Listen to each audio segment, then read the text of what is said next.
வணக்கம். பரபரப்பு மீடியா செய்திகளுக்காக நான் நிரோஷன். தாய்வான் என்று ஒரு தீவிரமான நிழலின் கீழ் நிற்கின்றது. அந்த நிழலை உருவாக்கும் சக்தி ஒன்றே சீனாவின் விரிவடைந்த ராணுவ ஆட்டம். இந்த நிழல் சும்மா ஒரு வான்பரப்பில் மேலாட்டம் அல்ல. இது ஒரு நாடு மற்றும் ஒரு நாட்டின் வானை பிடித்து நசுக்க முயல்வது ஒரு போலியான மெல்லிய ஆனால் கொடிய அழுத்தம். சீனாவின் விமானங்களிலிருந்து வரும் ஒவ்வொரு புகைப்படமும், சேட்டலைட் கண்காணிப்பும், ஸ்கிரீன் மீது வரும் ஒவ்வொரு ரேடார் புள்ளியும் தாய்வானின் ராணுவத்திற்கு ஒரு எச்சரிக்கை மணி.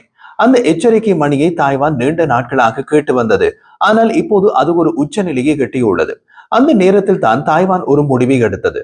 அந்த முடிவு வெறும் பாதுகாப்பு முடிவு அல்ல. ஒரு நாட்டின் வாழ்வை பாதுகாக்க எடுக்கப்பட்ட மிக ஆழமான, மிக அவசரமான முடிவு. அந்த முடிவின் பெயர் டீடோம். உலகின் மிக தீவிரமான வான் பாதுகாப்பு அமைப்பு. இஸ்ரேலின் அயன்டோம் பாணியில் அதே நேரத்தில் இன்று உலகின் எந்த ஒரு வான் பாதுகாப்பு சாதனத்திலும் இல்லாத சில அம்சங்கள் டீனோவில் உள்ளன. அதைத்தான் இந்த காணொலியில் பார்க்க போகின்றோம். அதை பார்ப்பதற்கு முன் எங்கள் சேனலை சப்ஸ்கிரைப் செய்து பெல் பட்டனையும் அழுத்தினால் நாம் தினமும் பதிவேற்றம் செய்யும் காணொலிகளை நீங்கள் தவறவிட மாட்டீர்கள். பிடித்திருந்தால் லைக் பண்ணுங்கள், ஷேர் பண்ணுங்கள்.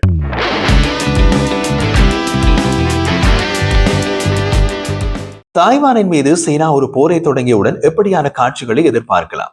ஒரு பக்கம் சீனாவின் ஏவுகணைகள், மற்றொரு பக்கம் சீனாவின் ஸ்டெல்த் போர் விமானங்கள், அடுத்து ஆளற்ற விமானங்கள், தொடரும் குறுகிய நீண்ட தூர நுழைவு ஏவுகணைகள். இவற்றை எதிர்கொள்ள தாய்வானுக்கு என்ன தேவை? இவை அனைத்தையும் ஒரே கட்டமைப்புக்குள் கண்டுபிடித்து அளந்து அடையாளம் கண்டு தடுக்கின்ற மிகப்பெரிய வலைப்பின்னல். இது ஒரு சாதாரண திட்டம் அல்ல. இது தாய்வானுக்காக உள்ள வானில் உருவாகும் கோட்டை கட்டிடம். டீடோம் எதற்காக? போர் தொடங்கிவிட்டால் சீன ராணுவம் தாய்வானின் வானில் ஒரு வினாடியை கூட வீணடிக்காது. அவர்கள் வரிசைப்படுத்துகின்ற விமானங்கள் சாதாரண எண்ணிக்கையில் அல்ல. J-20, J-16, J-10 உட்பட தாக்குதல் திறன்களை கொண்ட போர் விமானங்கள். சாம்பல் மேகத்தில் உள்ளே மறைந்து வரக்கூடிய ஆளற்ற விமானங்கள், தென்சீன கடலில் நீந்திக் கொண்டிருக்கும் ஏவுகணை தாங்கிய கப்பல்கள், இவை அனைத்தையும் தாய்வானின் ரேடார் தரையில் தினமும் நடமாடுகின்றன.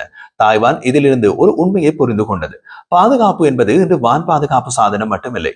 வினாடி அளவில் செயல்படும் ஒருங்கிணைந்த தடுப்பு மட்டுமே உயிர் வாழ அனுமதிக்கும். உக்ரைனில் நடந்த போரில் ஒரு விளக்கம் கிடைத்தது. ஒரு நாட்டின் வானை காக்கும் வலிமை இருந்தால்தான் தரை ராணுவம் உயிர் பிழைக்கும். ரேடார் மையங்கள் காக்கப்படும், மின் நிலையங்கள் காக்கப்படும், விமான தளங்கள் காக்கப்படும். இதுவே போரின் முதுகெலும்பு.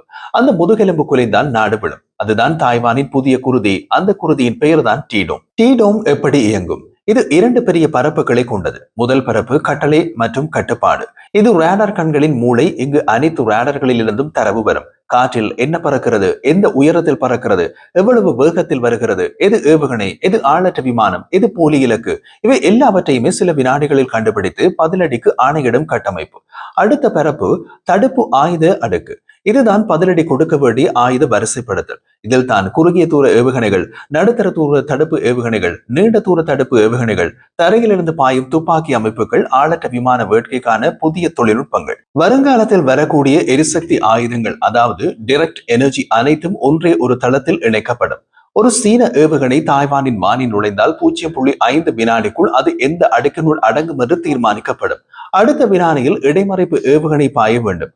அந்த பாய்ச்சலை ஒரே இடத்திலிருந்து கட்டுப்படுத்துவதே இந்த டீடோம். சீனாவின் தாக்குதல் எப்படி இருக்கும்? சீனாவில் போர் திட்டமும் யாருக்கும் தெரியாது. ஆனால் சீனாவின் விமானங்கள், கப்பல்கள், ஆயுதங்கள், ராணுவ சாதனங்களை வைத்து சீனாவின் தாக்குதல் எப்படி இருக்கும் என்ற உண்மையான ராணுவ நுண்ணறிவை கணிப்பிட முடியும். சீனாவின் கடற்படையில் உள்ள ஏவுகணை தாங்கி கப்பல்களில் இருந்து 3 வினாடிகளில் 300க்கும் மேற்பட்ட ஏவுகணைகளை ஏவ முடியும். தரையிலிருந்து DF-15, DF-16, DF-17 உட்பட துல்லிய ஏவுகணைகள் 2 முதல் 5 நிமிடங்களில் தாய்வான் தளங்களை தாக்கிவிடும். வான்வழியாக ஸ்டெல்த் விமானங்கள் வானில் நுழைந்து ரேடாரில் காணப்படாமல் தாக்க தொடங்கலாம். அதற்கு பிறகு சீனாவின் ஆளற்ற விமான கூட்டங்கள், இவை ஸ்வாம் மோடில் நுழையும். 100 முதல் 300 ஆளற்ற விமானங்கள் ஒரே நேரத்தில் பல உயரங்களில், பல திசைகளில் வரலாம். இதற்கு தாய்வான் என்று பயப்படவில்லை. ஆனால் அதனை தடுக்க சிஸ்டம் இல்லை என்பதற்கு தான் பயப்படுகின்றது. அதனால் தான் டீடோம் உருவானது. இந்த திட்டத்தின் ஆழம் எவ்வளவு? தாய்வான் இது சாதாரண பாதுகாப்பு என்று சொல்லவில்லை. அவர்கள் சொல்லும் வார்த்தை, இது நாட்டின் உயிர் காக்கும் வலைப்பின்னல். அதாவது இது ஒற்றை வான் பாதுகாப்பு சாதனம் அல்ல, பல தடுப்பு சாதனங்களின் தொகுப்பு வலைப்பின்னல். இது எப்படி இயங்குகிறது? அதை பார்ப்பதற்கு முன் பரபரப்பு மீடியாவில் எமது ராணுவ புலனாய்வு புரிவதற்கு இலகுவானதாக உள்ளதா? இதில் விஷயம் உள்ளதா? வேறு ஏதாவது ஊடகத்தில் இப்படி விலாவரியாக பார்த்திருக்கிறீர்களா? இது பயனுள்ளது என்று நீங்கள் நினைத்தால் எங்கள் சேனலை சப்ஸ்கிரைப் செய்து பெல் பட்டனையும் அழுத்தினால் நாம் தினமும் பதிவேற்றம் செய்யும் காணொலிகளை நீங்கள் தவறவிட மாட்டீர்கள். பிடித்திருந்தால் லைக் செய்யுங்கள், ஷேர் பண்ணுங்கள். இந்த வலைப்பின்னலின் மையத்தில் 3 முக்கிய கட்டங்கள். ஒன்று உயர் ரேடார் அடுக்கு. இது சாதாரண ரேடார் அல்ல, நவீன படிநிலை ரேடார் அமைப்புகள். இவை ஸ்டெல் விமானங்களையும் காணும் திறன் கொண்டவை. அதே நேரத்தில் குறைந்த வேகத்தில் வரும் ஆளற்ற விமானங்களையும் காணும் திறன் கொண்டவை. இரண்டாவது பல அடுக்கு தடுப்பு. ஒவ்வொரு உயரத்திற்கும் தனித்தனியான தடுப்பு ஆயுதங்கள். குறைந்த உயரம், நடுத்தர உயரம், அதிக உயரம். ஒவ்வொன்றுக்கும் தனித்தனி ஏவுகணைகள், தனித்தனி கண்காணிப்பு. மூன்றாவது ஒருங்கிணைந்த கட்டளை. இந்த சிஸ்டத்தின் சிறந்த பகுதி இதுதான்.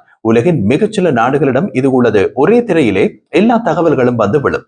ஒரே கட்டளையில் எல்லா தடுப்பு ஆயுதங்களும் ஒரே ரிதத்தில் செயற்படும். இதுதான் தாய்வானின் அதிகுச்ச அமைப்பு. டீடோம் உட்கட்டமைப்பு எப்படி இயங்கும்? தாய்வானின் பாதுகாப்பு அதிகாரிகள் ஒரு முக்கியமான உண்மையை வலியுறுத்தினர். ஒரு நாடு ஏவுகணை தடுப்பு வைத்திருப்பது போதாது, அந்த தடுப்பு சரியான நேரத்தில் வேலை செய்ய வேண்டும், சரியான இலக்கில் பாய வேண்டும், சரியான உயரத்தில் செல்ல வேண்டும். அதைத்தான் டீடோம் செய்யும். அதற்கு இதில் என்ன இருக்கின்றது? இதில் ரேடார் கண், நீளம், அகலம், உயரம் மூன்றிலும் கண்காணிப்பு, ஈர்ப்பு அளவுகள், எந்த இலக்கு உண்மையானது, எது போலி என்பதை கண்டுபிடிக்கும் திறன், தாக்குதல் அடையாளம் காணும் கணித பதில், வானில் வரும் இலக்கின் பாதை, வேகம், உயரம் அனைத்தையும் வினாடிகளில் கணக்கிடும் தொகுதி, தடுப்பு ஆணை மையம், எந்த ஆயுதத்தை எப்போது பயன்படுத்த வேண்டும் என்பதை கூறும் நுண்ணறிவு, விரைவு இணைப்பு வலைப்பின்னல், தூரத்தில் இருக்கும் தடுப்பு நிலையங்களுக்கும் நேரடி ஆணை. இந்த எல்லாவற்றையும் ஒரு சின்ன தவறும் இல்லாமல் செயற்படுத்துவதுதான் இந்த வலைப்பின்னலின் விசித்திரம். ஒரு ஏவுகணை 1000 கிலோமீட்டர் தூரத்தில் இருந்து பாய்ந்தாலும் டீடோம் அதை பார்த்துவிடும். அதை பறப்பதற்குள் உருவாகும் வெப்பத்தையும், பறக்கும் போது உருவாகும் அழுத்தத்தையும், திசை மாறும் ஓசையையும் அனைத்தையுமே அந்த ரேடார் பிடித்துவிடும். அதற்கு பிறகு எது நடக்கிறது தெரியுமா? வினாடிகளில் போராட்டம் தொடங்குகிறது. வினாடிகள், அதுதான் டீடோமின் உயிர் நாடி. சீனாவின் ஏவுகணைகள் திடீர் தாக்குதல் ரீதியில் வடிவமைக்கப்பட்டவை.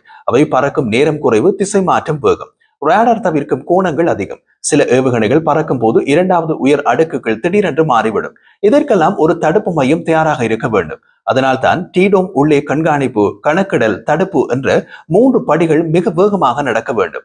அது ரியல் டைம் கணக்கிடல். ஒரு ஏவுகணை மணிக்கு 3000 கிலோமீட்டர் வேகத்தில் பாய்ந்தால் ஒவ்வொரு வினாடியும் அது 800 மீட்டர் பயணித்து விடும். அதை தடுக்க 0.5 வினாடி போதும் என்று தாய்வான் கணித்துள்ளது. அந்த 0.5 வினாடியில் இலக்கு கணக்கிடப்படும். அடுத்த வினாடியில் இடைமறைப்பு ஏவுகணை பாயும். அந்த பாய்ச்சல் தவறினால் என்ன நடக்கும்? ரேடார் மையங்கள் தரையில் விடும், விமான நிலையங்கள் முடங்கிவிடும், தாய்வான் முழுவதும் பறக்கும் கண்கள் குருடாகிவிடும். அதுதான் சீனாவின் முதல் இலக்கு. அந்த இலக்கைக்காகவே டீடோமின் பிரதான செயற்பாடு அமைக்கப்பட்டுள்ளது. சீனாவின் ஆளற்ற விமான தாக்குதலின் ஆழம்தான் தாய்வானுக்கு மிகப்பெரிய பயம். ஏனெனில் ஆளற்ற விமானங்கள் ஒரு நாட்டின் ரேடார் வடிவமைப்பை குழப்பிவிடும். சீனாவின் ஆளற்ற விமானங்கள் குறைந்த உயரத்தில் பறக்கும். கடலுக்கு மேல் பறக்கும் போது ரேடார் சிதறலை குறைக்கும். வீசப்படும் பழைய ஏவுகணையின் துண்டுகளில் கலந்து வரும். சில நேரங்களில் முழுக்க இயல்பான பறவை கூட்டத்தை போல நடந்து கொள்கின்றன. தாய்வானின் அதிகாரிகள் சொல்லும் ஒரு வாசகம் உள்ளது. ஆளற்ற விமான தாக்குதல், இரவில் வரும் புயல். இந்த புயலை சமாளிக்கவே டீடோமில் தனித்தடுப்பு அடுக்கு உருவாக்கப்பட்டுள்ளது. இது குறைந்த உயரத்தில் சுழன்று வரும் இலக்குகளை மட்டும் கண்காணிக்கும்.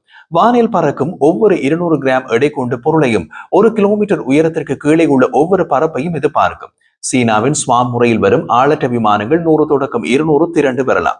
அவை வரும்போது ரேடார் திரையில் ஒரு கரும்புள்ளி போல கூட தெரியாது. ஆனால் புதிய படிநிலை ரேடார் அதை கண்டுபிடிக்கின்றது. இந்த ரேடார் தான் டீடோமின் மறைந்த சக்தி. சீனாவும் தாய்வானும் நடுவே இருக்கும் இடைவெளி ஒரு நீண்ட புயல். அந்த புயல் எப்போது வெடிக்கும் என்பது யாருக்கும் தெரியாது. ஆனால் தாய்வான் அதை எதிர்க்கும் ஏற்பாடுகளில் இருக்கிறது. ஒரு வினாடி கூட தாமதிக்காத வலைப்பின்னல், ஒரே திரையில் இயங்கும் ரேடார் கண்கள், பல உயரங்களில் எதிர்பாராமல் பாயும் தடுப்பு ஆயுதங்கள், மறைந்த கட்டளை தளங்கள், அடிநிலை பாதுகாப்பு, இவை அனைத்தும் சேர்ந்து தாய்வானின் இன்று செய்தி ஒன்று சொல்கின்றது. நாங்கள் காத்திருக்கவில்லை, நாங்கள் தயாராகின்றோம். அந்த தயாரிப்பின் சின்னம் டீடோம். இந்த கவசம் ஒரு நாட்டின் வானை மட்டும் காக்காது, மக்களின் எதிர்காலத்தையும் காக்கும்.